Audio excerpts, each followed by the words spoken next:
Continuamos hoy, amigo oyente, nuestro estudio en Génesis, el primer libro de la Biblia. Prosiguiendo con este estudio, comenzamos hoy con el capítulo 6 de este libro de Génesis, y vamos a considerar por unos momentos la causa del diluvio. Demos un vistazo a los versículos 1 y 2 del capítulo 6, que dicen: Aconteció que cuando comenzaron los hombres a multiplicarse sobre la faz de la tierra, y les nacieron hijas, que viendo los hijos de Dios que las hijas de los hombres eran hermosas, tomaron para sí mujeres, escogiendo entre todas. Ahora la frase hijos de Dios y la frase hijas de los hombres en realidad han causado mucha discusión en nuestros días. Usted notará, amigo oyente, que hay muchos hombres que sostienen la tesis de que los hijos de Dios en este pasaje son ángeles. Bueno, personalmente no podemos aceptar esta teoría de ninguna manera. Reconocemos que hay una gran cantidad de profesores en los seminarios bíblicos que enseñan que fueron ángeles. Y reconocemos también que muchos de los expositores en nuestros días sostienen esta teoría. Pero no podemos aceptarla porque si fueran ángeles, es decir, ángeles buenos, no cometerían este pecado.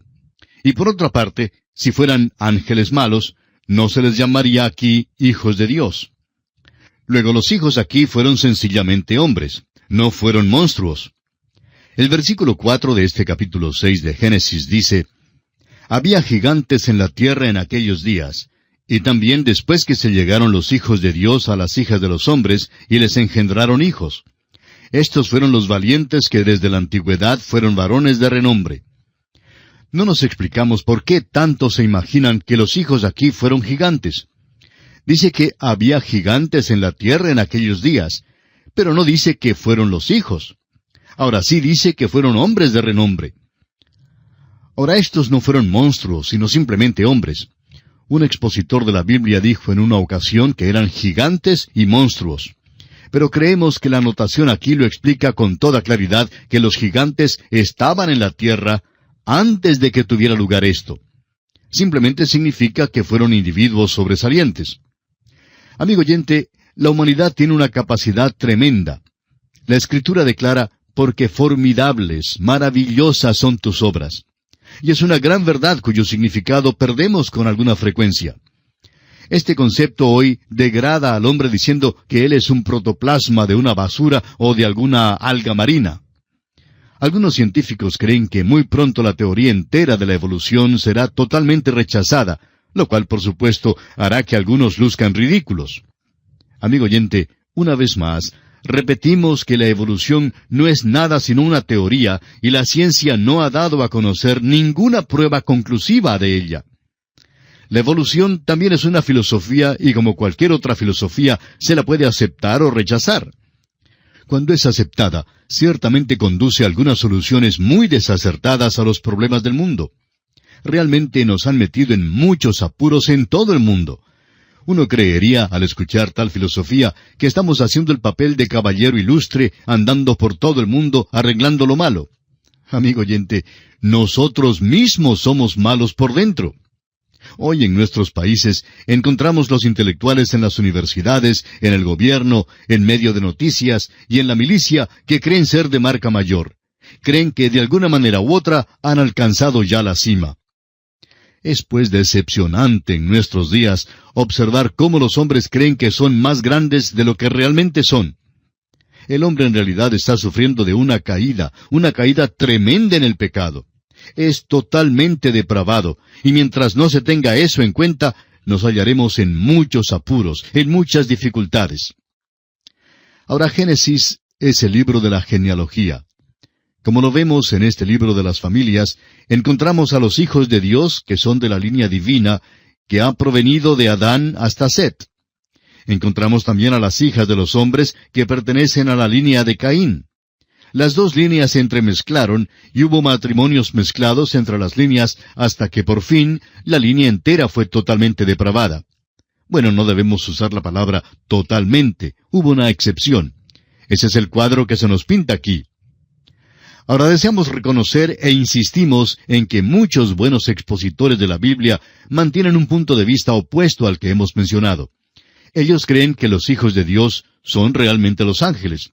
Y si usted, amigo oyente, desea sostener ese punto de vista, pues no estará solo, irá muy bien acompañado. Por supuesto que si no desea equivocarse, mantendrá nuestro punto de vista. Y de seguro que no hay nadie que desee equivocarse, ¿verdad? Bien, quisiéramos ahora decir que esperamos que seamos buenos amigos, no importa el criterio que mantengamos. Amigo oyente, es simplemente una cuestión de interpretación y nada tiene que ver con si cree en la Biblia o no la cree. Es cuestión de interpretación de la Biblia. Volvamos ahora al versículo 3 de este capítulo 6 de Génesis, donde dice: Y dijo Jehová, no contenderá mi espíritu con el hombre para siempre, porque ciertamente él es carne, mas serán sus días 120 años. Creemos que Noé predicaba por 120 años, y que durante aquel tiempo el Espíritu de Dios contendía con los hombres. El apóstol Pedro lo expresa con toda claridad de que fue en los días de Noé cuando el Espíritu de Dios contendía con los hombres para llevarlos a Dios. El apóstol Pedro dice en su primera carta, capítulo 3, versículos 18 al 20, porque también Cristo padeció una sola vez por los pecados, el justo por los injustos, para llevarnos a Dios, siendo la verdad muerto en la carne, pero vivificado en espíritu, en el cual también fue y predicó a los espíritus encarcelados, los que en otro tiempo desobedecieron, cuando una vez esperaba la paciencia de Dios en los días de Noé, mientras se preparaba el arca, en la cual pocas personas, es decir, 8, fueron salvadas por agua. Ellos estaban encarcelados cuando Pedro escribió estas palabras, pero cuando se les predicó fue en los días de Noé. Fueron desobedientes durante el tiempo de la paciencia de Dios antes del diluvio. Eso fue durante esos 120 años en la época de Noé. Ahora, ¿cuál era la condición en la tierra en aquel entonces? Se nos declara esta condición y se nos da la causa por la cual Dios envió el juicio del diluvio.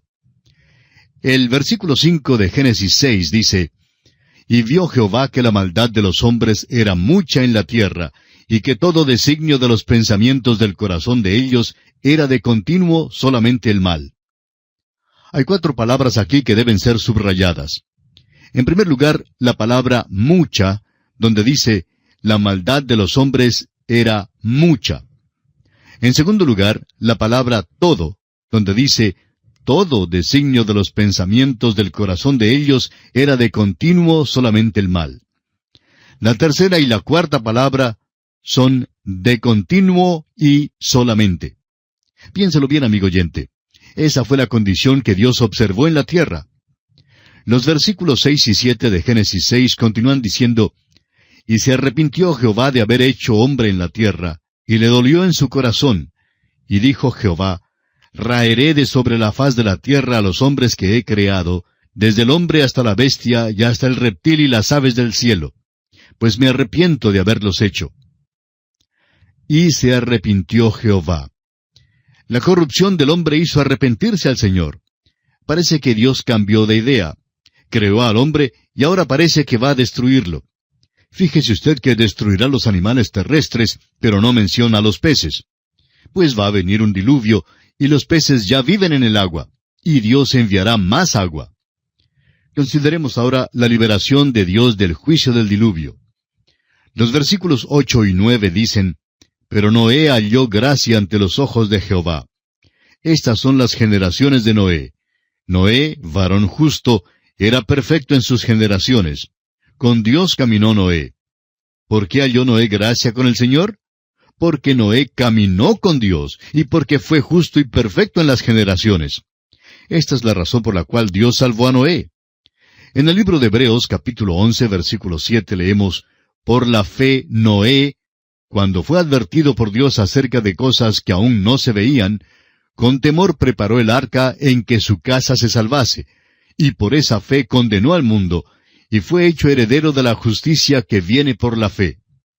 Noé tuvo que tener fe para preparar el arca sobre la tierra seca cuando aún todavía no había lloviznado.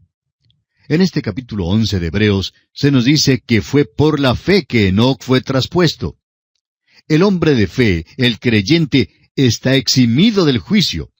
En el rapto de la iglesia, todos los creyentes irán porque esta liberación es para creyentes, y aún el santo más débil será arrebatado junto con la iglesia. Será arrebatado porque Dios engrandece su misericordia. Es la misericordia de Dios que puede mostrar a Noé el tiempo del diluvio. Ahora se nos da de nuevo la razón por la cual Dios envió el diluvio. Dios vio que el camino del hombre se había desviado del propósito para el cual Dios lo había creado. El hombre no seguía ya el camino de Dios, sino su propio camino caprichoso. Los versículos 11 al 13 de Génesis 6 nos dicen, «Y se corrompió la tierra delante de Dios, y estaba la tierra llena de violencia. Y miró Dios la tierra, y he aquí que estaba corrompida, porque toda carne había corrompido su camino sobre la tierra. Dijo pues Dios a Noé, He decidido el fin de todo ser, porque la tierra está llena de violencia a causa de ellos, y he aquí que yo los destruiré con la tierra». Vamos a mencionar algunas cosas aquí al examinar las razones por las cuales Dios juzgó a la tierra con un diluvio. Dios había dado al hombre la promesa de un Redentor, y le había dicho que un Salvador vendría a la tierra. Todo el mundo debió haberlo esperado y buscado. En lugar de eso, se nos dice que el hombre se había apartado de Dios. Luego sabemos que Dios había provisto un sacrificio a Adán y Eva. Hallamos que por medio de esto, Dios había dado un gran principio eterno. Los dos hermanos, Caín y Abel, representan los dos grandes sistemas, dos clases de personas. Hay los farisaicos, que traen el fruto de sus obras, y hay los quebrantados de espíritu, que traen el sacrificio de la fe. Son los perdidos y los salvados. El profesor formal y el creyente sincero. Los dos tipos estuvieron presentes en la raza humana en el tiempo del diluvio. Los patriarcas vivieron por tanto tiempo que Adán y Matusalén llenaron el período entero desde la creación y el diluvio. Ciertamente compartieron la revelación de Dios con el resto del género humano. En la carta universal de Judas, en los versículos 14 y 15, leemos que Enoc predicó y profetizó durante ese período. También el apóstol Pedro, en su segunda carta, capítulo 2, versículo 5, declara que Noé fue predicador de justicia. Dio testimonio de su fe construyendo el arca. Los hombres ya habrían sabido que Enoc había desaparecido. Eso debe haberlos puesto sobre aviso. Sabían el significado del nombre de Matusalén. De modo que, cuando murió, deben haber sabido que algo iba a suceder. Luego tenemos el ministerio del Espíritu Santo. Dios dice en el versículo 3 de Génesis, capítulo 6, «No contenderá mi espíritu con el hombre para siempre». De modo que el Espíritu de Dios contendía con el hombre, y el hombre rechazaba a Dios por completo. Esta fue la actitud general con la excepción notable de Noé y su familia. El Espíritu de Dios estaba contendiendo con el hombre en la tierra, pero el hombre se desviaba de Dios. Este es el cuadro que está ante nosotros. Esto es lo que trajo el diluvio sobre la tierra. Por tanto, hay suficiente evidencia dada aquí que clarifica perfectamente el hecho de que Dios fue justo y correcto al enviar el diluvio. Si Dios no hubiera enviado el diluvio en el tiempo en que lo envió, habría perdido la raza humana entera. Aun como lo hizo, quedó un solo hombre, y ese hombre fue Noé. Aquí había un hombre que caminó con Dios, que creyó que Dios haría lo que había dicho y que todavía confió en Dios. Estaba dispuesto a correr el riesgo de construir un arca en la tierra seca y de convertirse en el hazmerreír de la comunidad. Y así sucedió por 120 años. Pero él creyó la palabra de Dios. La Biblia nos habla de una comparación extraordinaria existente entre los días de Noé antes del diluvio y los días en la tierra antes de que venga Jesús de nuevo. Esto no se refiere al rapto de la iglesia, sino a su venida a la tierra para establecer su reino. Hay algunos hechos análogos muy notables que ya han acontecido. El capítulo comenzó diciendo que los hombres se multiplicaron sobre la faz de la tierra. Hubo un tremendo aumento de población y el hombre se había esparcido por aquel entonces y por tanto poblaba mucho de la tierra. Se había esparcido en toda dirección. Vemos hoy de nuevo un tremendo aumento de población y el hombre se multiplicará más aún sobre la faz de la tierra. Ahora notamos que Dios dijo, «No contenderá mi espíritu con el hombre para siempre». Y se nos dice que en el período de la gran tribulación, el Espíritu Santo ya no refrenará más la maldad. Todavía estará presente para convertir a los hombres, pero no estará refrenando la maldad en la tierra. Las proposiciones de Dios a los hombres serán menospreciadas y rechazadas como fueron en los días antes del diluvio. ¿No es asombroso cómo los hombres hoy en día escuchan a ministros que niegan verdades bíblicas vitales? En cambio, casi no se oye nada del hombre que cree completamente lo que Dios ha revelado. Los creyentes verdaderos han tratado de progresar, han tenido varias convenciones y tratan de regresar a la corriente principal. Pero vivimos en un día en que, si uno desea estar firme por Cristo, notará que no le va a ser posible hablar con frecuencia ante las cámaras de televisión. El camino aceptable hoy es negarlo todo, protestar y marchar. Nuestro mundo experimentará el rapto de la iglesia. Sucederá que un gran número de personas desaparecerán de la tierra. Pero notamos que entonces hubo también juicios. Sin embargo, las personas no hicieron caso de ellos. Dios les había dado amonestaciones y les había dicho que vendría el diluvio. Sin embargo, no prestaron atención a tales amonestaciones. Veamos ahora las instrucciones que fueron dadas a Noé para la construcción del arca. En el versículo 14 de este capítulo 6 de Génesis, Dios dice a Noé, «Hazte un arca de madera de gofer, harás aposentos en el arca, y la calafatearás con brea por dentro y por fuera». Aún al hacer este preparativo, Dios estaba dando a los hombres bastante oportunidad. El gofer es una madera indestructible, y muy semejante a la madera del pino gigantesco. La palabra aposento sugiere la idea de nido. El elefante tendría necesidad de un aposento, pero el topo se contentaría con un poquito de polvo en un rinconcito. Eso es todo lo que necesitaría. Debía pues hacerla impermeable con brea por dentro y por fuera. Ahora leemos en el versículo 15, «Y de esta manera la harás. De 300 codos la longitud del arca, de 50 codos su anchura, y de 30 codos su altura». Lamentablemente, la impresión del arca que tienen muchas personas es la que recibieron al ver unos cuadros de ella, que la hace parecer como un barco vivienda. Pero creemos que ese es un tipo de farsa ridícula. Es una caricatura realmente del arca en vez de ser un cuadro de ella como realmente fue. En primer lugar, el arca fue una construcción de tamaño adecuado. El codo tiene aproximadamente 42 centímetros de longitud. Se nos dice que tuvo 300 codos de longitud, y por tanto fue una construcción algo grande. Surge la pregunta, ¿cómo es que pudieron construirla segura en aquel tiempo? Amigo oyente, no estamos estudiando a los cavernícolas. Noé fue un hombre muy inteligente. Toda la inteligencia que tiene la raza humana hoy tuvo que provenir de este hombre, Noé, porque fue muy inteligente. No estaba edificando un transatlántico de esos que resisten las olas enormes. Todo lo que hizo fue construir un lugar para la vida, animal y humana, para que se quedara allí por un largo tiempo. Debía permanecer en ella esperando la terminación del diluvio. Por esa razón, no necesitó los planos de un transatlántico. Pero este plan daría todo el espacio necesario para el uso que Dios intentaba darle. Ahora notemos que el arca tenía unos 138,5 metros de longitud.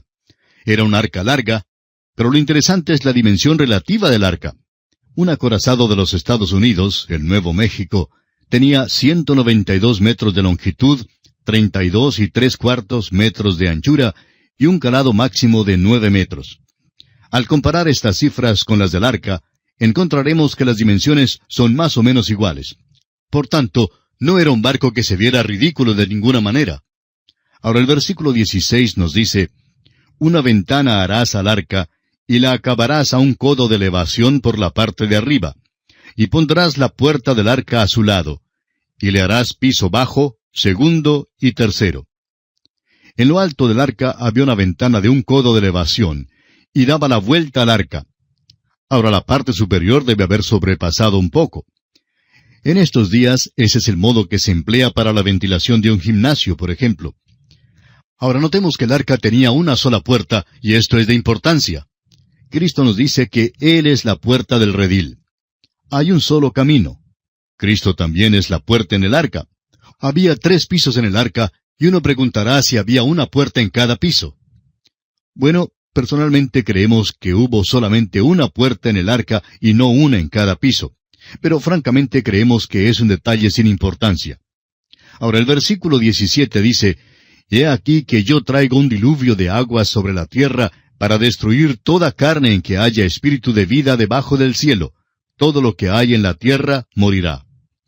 Dios está trayendo un juicio sobre la tierra, un juicio que incluiría toda vida animal, tanto a las aves como a los hombres. Prosigamos ahora con los versículos 18 al 20, que dicen, «Mas estableceré mi pacto contigo, y entrarás en el arca tú, tus hijos, tu mujer, y las mujeres de tus hijos contigo. Y de todo lo que vive, de toda carne, 2 de cada especie meterás en el arca, para que tengan vida contigo, macho y hembra serán. De las aves según su especie, y de las bestias según su especie, de todo reptil de la tierra según su especie, 2 de cada especie entrarán contigo, para que tengan vida». Ahora esto quiere decir que Noé tomó 2 ejemplares de cada especie para entrar en el arca. Otra cosa digna de mencionar aquí es que Noé no fue cazador de animales. Él no salió a buscar a los animales, sino que ellos vinieron a él. Nos lo dice específicamente y vamos a ver esto en nuestro próximo programa. Ahora, ¿por qué los animales vinieron a Noé? Bueno, porque cuando un animal sabe mediante alguna intuición que está en peligro, viene al hombre. La Biblia nos dice que los animales vinieron a Noé. Ahora, en los versículos 21 y 22, los versículos finales de este capítulo 6, Dios hace la provisión para el alimento de todas estas especies. Dice Dios allí, «Y toma contigo de todo alimento que se come y almacénalo, y servirá de sustento para ti y para ellos». Y lo hizo así Noé, hizo conforme a todo lo que Dios le mandó. Y esto concluye nuestro estudio del capítulo 6 del libro de Génesis. Hasta nuestro próximo programa, amigo oyente, es nuestra oración que Dios le bendiga abundantemente.